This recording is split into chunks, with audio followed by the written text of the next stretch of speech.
there, welcome back to the channel. My name is Carrie with Blue City Pickin, and if you are new here, I am a part-time reseller that goes around to garage sales, yard sales, thrift stores, and finds things that I attempt to sell for a profit on eBay. This is Ching number 36. This is what sold the week of May the 4th.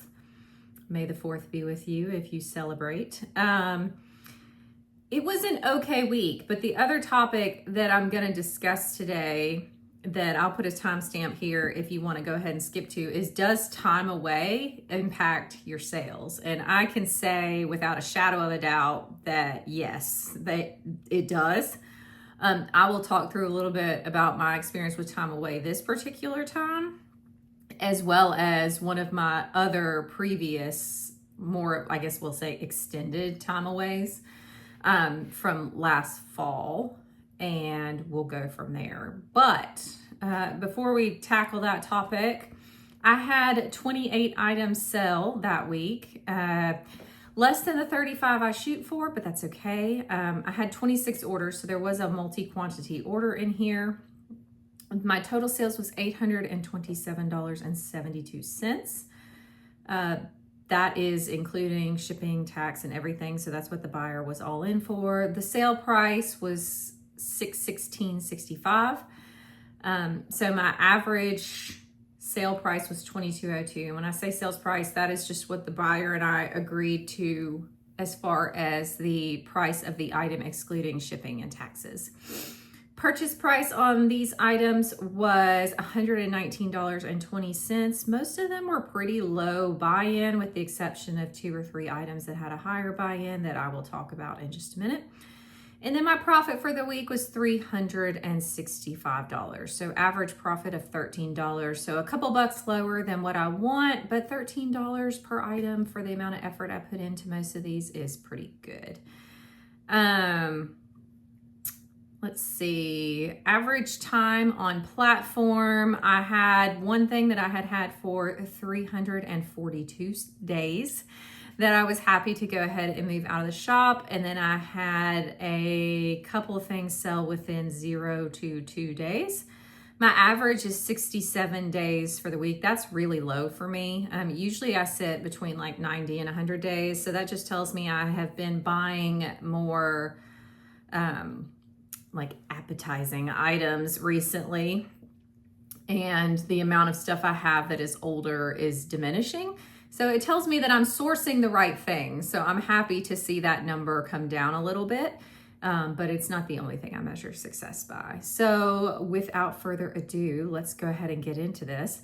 First thing that sold this week was a Peterborough basket. If you're familiar with Longaberger, that's the high dollar. Peterborough is actually also a very nice basket brand. This was an ice bucket cooler handle. It had the liner, the lid. I paid $3.99 for this at a Goodwill back in October.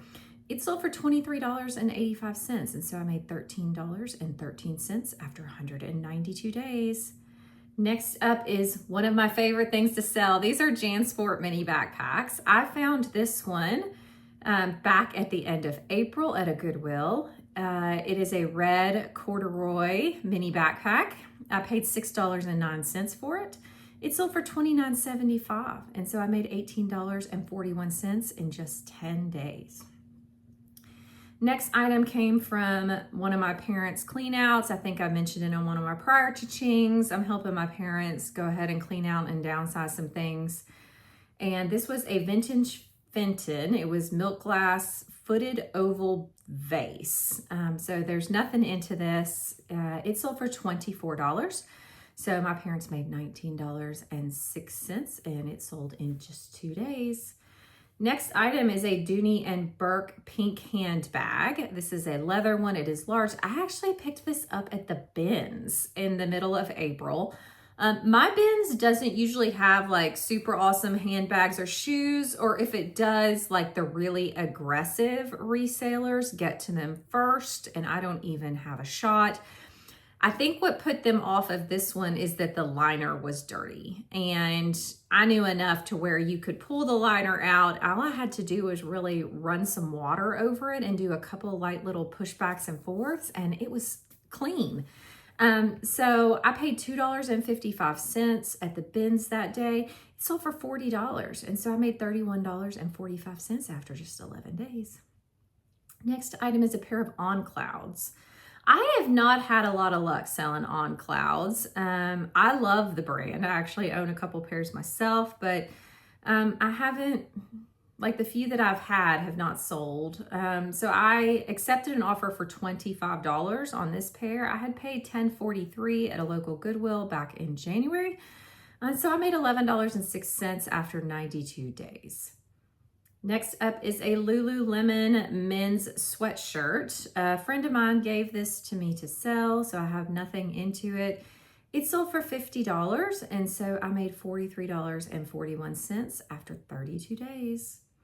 Next item is another bins pickup. This was a Pampered Chef bunt pan. I had a 76-cent cost of goods that day, and it sold for $15, and so I made $9.88 after 17 days. Next item came from a home clean out of some of my kids' old toys. This was a large lot of wooden play food from Melissa and Doug.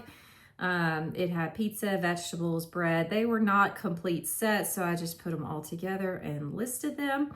They sold for $15.20, so I made $12.39 after 42 days. Next up is the Kawasaki Big Bam Boom Beatbox Drum. This came from the Goodwill bins. It is not a saxoboom, but it also sells fairly well. I had a 76-cent cost of goods that day, and I sold for $29. I did test it. It did work. It was a little bit of a pain to ship. I kind of had to like Franken box something together, but it made it safely, and so I made $20.96 after 21 days. Next up is one of the longer tail items in my store that I accepted a really low offer on just to get it gone. This was a pair of Dan Post men's boots. They were a size 12D. I paid $5.75 for these in an auction lot last April, so I'd had them for right about a year.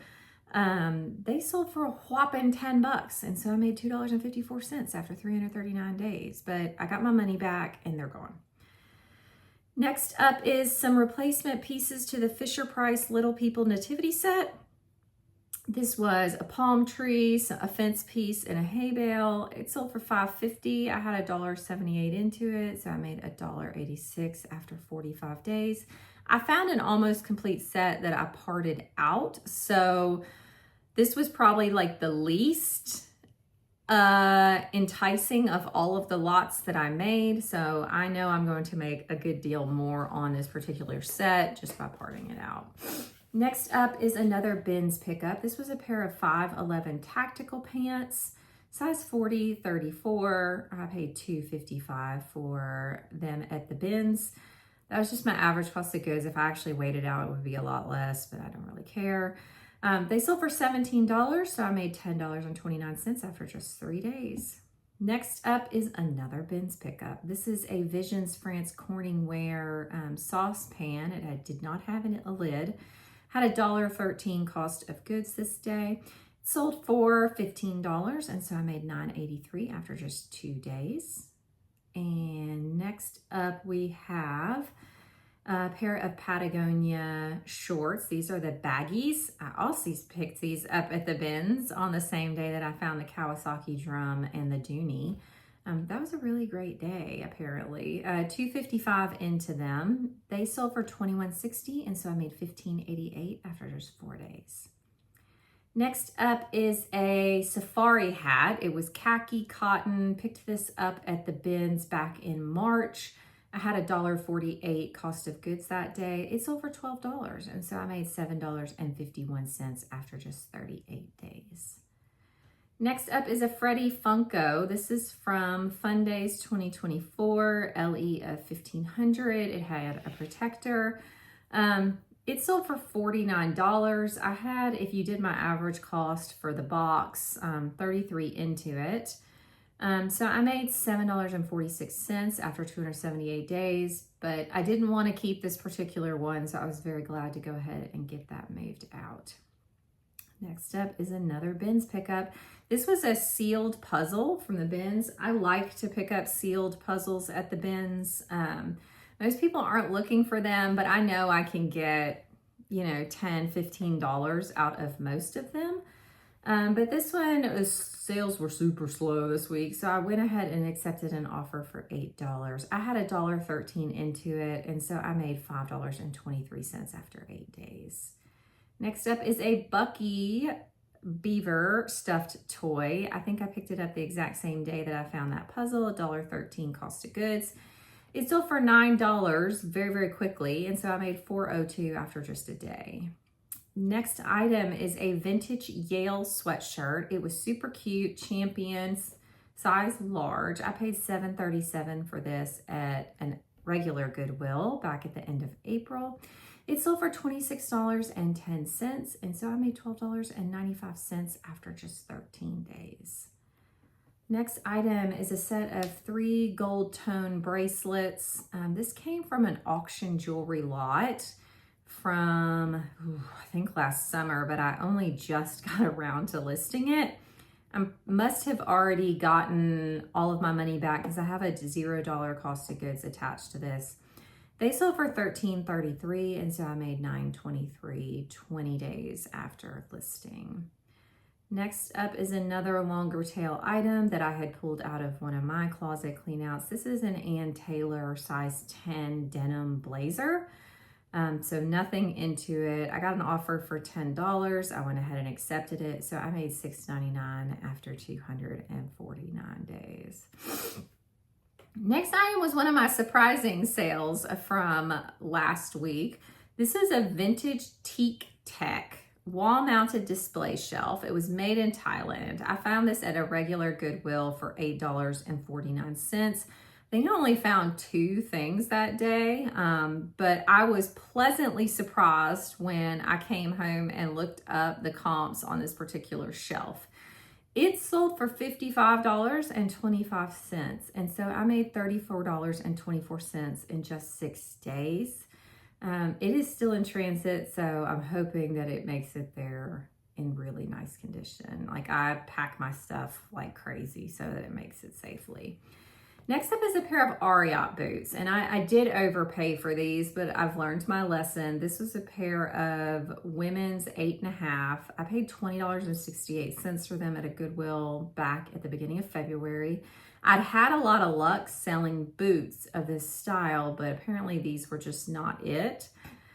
So when I got an offer for $40, I just went ahead and accepted it, and so I made $13.45 after 93 days. Next up is the multi-quantity order, and a little bit of a surprise on how fast these sold. That being said, I knew they were a good pickup when I picked them up, because if I haven't told you before, like, the odd items in dishware sell really well. So not your traditional cereal bowl, dinner plate, salad plate, but like the pasta bowls. Because people, when they're registering or when they're getting their dishes, they're not necessarily looking for these odd things yet, but as they start to use their dishware and things like that, they're going to be looking for like the pasta bowls, the servers, and things like that. So I had picked up 3 of these Williams-Sonoma Luca pasta bowls that were made in Italy. I paid $2.09 each for them. They sold in 2 days for $16.15 a piece because I had a multi-quantity discount. Like, if you bought all 3 of them, I think I gave you like 15% off. So I made roughly $9.05 per bowl, but since they were all shipped together, I made $27.14 on that sale, and I could not be happier with that. Next up is a Cabbage Patch Kid. This one was one I picked up at the bins just at the beginning of May. I had $1.06 cost of goods that day. She sold for $14, and so I made $9.25, and she sold the same day she was listed, which is crazy to me. Like, I was a little surprised by that. I haven't had the best of luck selling like naked Cabbage Patch Kids in the past, but I mean, if she's good, she's good. So this is one to definitely keep your eyes out brown hair, brown eyes. She had blush. She had just one dimple. She was adorable. Next up is the last sale for the week. This was a vintage Dakin 1985 hand puppet. It was a brown bunny. It did not sell during Easter last year, and it didn't sell during Easter this year, but she finally sold. So I've had her since March of 2024. I had a whole quarter into this. I had picked it up at an estate sale. It sold for $10.62. So I made $7.06 after 342 days. As far as where my profits came from this week, about 70% came from the Goodwill because of all those bins finds, and that really great shelf and those pasta bowls also came from Goodwill, but the regular store. About 17% came out of home cleanouts, and then about 7% came from other.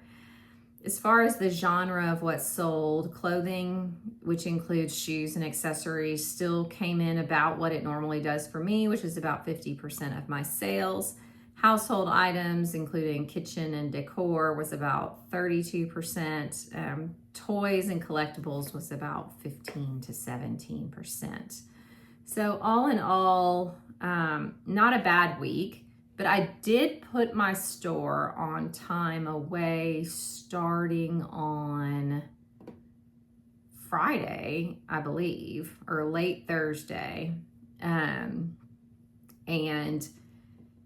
it was on time away Thursday, Friday, Saturday for the week that you saw here. So I only sold 2 things in those 3 days that I was on time away last week, which normally I sell 3 to 5 things a day, even at the end of the week. So to only sell 2, it was blatantly apparent that it was going to affect my sales. The other thing with time away is my time away, like I have 1-day handling. So even if you bought from me like last Friday, my handling by the time I came back was still probably just as fast as some other people that if you had purchased from them that they did without being on time away. So I'm a little bit torn on whether to do extended handling sometimes or time away. I just am overly cautious and stick with time away. Because I don't want to potentially have something sneak through the cracks on not getting switched to extended handling, and then me not be able to deal with it when I get back. So yes, time away definitely impacts your store 100% without a doubt, because this is probably, 4th or 5th time I've put time away up where it really impacted it. The last time was last fall. I was gone the week of Thanksgiving. So obviously a very high selling time or a high profitable time for resellers. And my sales were just absolutely terrible that week. But I knew that, and going into it, I guess I just didn't quite expect it to be that impactful. But yes, time away will impact your sales. Just be prepared for it. But you need to have a life outside of reselling. So just grin, bear it, grit your teeth. I'm going to have time away again in a few weeks. So it's fine. It just is what it is. Fortunately, because this is not my primary income, this is a secondary income for me and my family, that it doesn't impact us as much. So I am grateful for that. But just be aware that it's going to impact your sales. I think that's all I have today. I might cover the topic of returns during my next What Sold, because returns have just been bananas lately. Like people lying and saying, I got a return. Well, I guess I'm going to talk about it now. I got a return this last week where the buyer claimed that the item smelled like smoke. I know for 100% fact that I do not sell anything that smells like smoke, because I have a very sensitive nose and I am not a fan of the smell of smoke. So any little bit of a whiff of smoke would have been noted. I received the item back and it does not smell like smoke. I had everybody in the house smell it, like even my kids who have super sensitive sniffers, and they said it did not smell like smoke. I know why they did it. They said it was defective and it smelled like smoke so that they could get their original shipping back, which is unfair to me. So I put in a case with eBay and told them, look, I have no problem refunding them their money. I also have no problem following through on the commitment I made with free returns. The problem I have is that I should not have to pay them back for their original shipping when they're blatantly lying about the reason why they returned it. But yeah, returns have been a lot lately and I've been really disappointed. I also had another instance where I got negative feedback a few weeks ago from somebody who claimed that my listing should have been something instead of something else. I had put measurements on it, it had everything, and then they got it and they said it's tiny. It should have been listed as decorative or something like that. And they gave me negative feedback. I was like, you're welcome to return it. The measurements were in the photos. Like, you're mad about something that was listed in the photos and the description. And so you left me negative feedback. Fortunately, they did actually go through with the return, and as soon as I returned their money, eBay took the negative feedback off. I've had a problem in the past. I have like one negative feedback on my account from where the buyer got something, wasn't happy, told me they were throwing it in the trash, and threatened my 100% positive rating if I didn't give them a full refund. I'm like, you're welcome to return it. They never did, and despite all of those threats and everything, eBay refused to remove the negative feedback. So I've just moved on with my life. So I don't know. Reselling is not easy. It's not for the faint of heart. You kind of have to have some thick skin to deal with some of this stuff on a regular basis. Like, I'm a human. I'm fallible. I admit when I make a mistake, and I will take care of it when I do make a mistake. The times that I didn't make a mistake and you're trying to cheat me out of money, then I have a problem. And I didn't have an issue with eBay. They did resolve my case on the thing that smelled like smoke, but they still gave the buyer a refund. So the buyer lied. eBay gave them a refund, a full refund, and then they didn't deduct it from my fees and said it wasn't going to go against me, but I don't know that I believe that. So time will tell, but that's enough for water cooler talk or story time or whatever we're going to call it today. Thank you so much for hanging around. Appreciate you.